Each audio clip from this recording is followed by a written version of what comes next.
So hey guys, good evening. Welcome back to my channel in my lifestyle. I hope कि তোমরা সবাই খুব ভালো আছো আর আমিও ভালো আছি।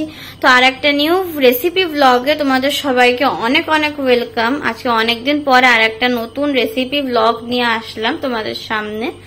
আর আজকে আমি বানাবো হচ্ছে ফুচকা, না ফুচকার পাপড় আছে কিন্তু ফুচকা বানাবো না, আজকে বানাবো হচ্ছে চুরমুর। তো তার জন্য আমি এখানে ফুচকার পাপড়গুলোকে এবার ভেজে নিয়েছি, এই যে। তো ফুচকার পাপড়গুলোকে ভেজে নিয়েছি, এটাকে ভেঙে দেব। এখানে আমি আলু সিদ্ধ করে নিয়েছি, এই যে।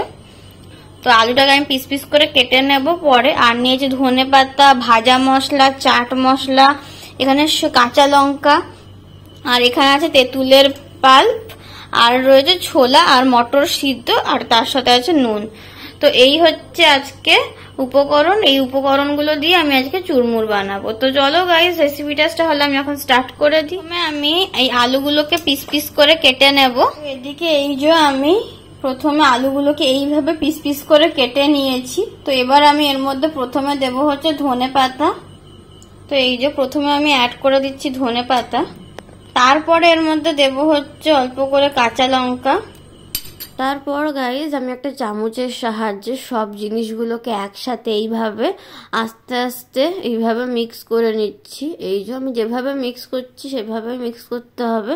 আর যদি বেশি খুব তাড়াতাড়ি মিক্স করতে যাও, পাঁপড়গুলো তেঁতুলের পাল্প দেওয়া আছে না, তো খুব তাড়াতাড়ি নরম হয়ে যাবে।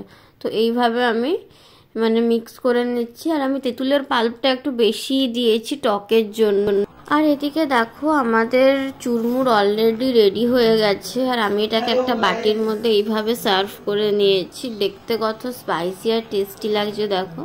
তো আমি এটাকে টেস্ট করব। আর তোমাদের এই রেসিপিটা কেমন লাগলো আমাকে কমেন্ট করে জানিও।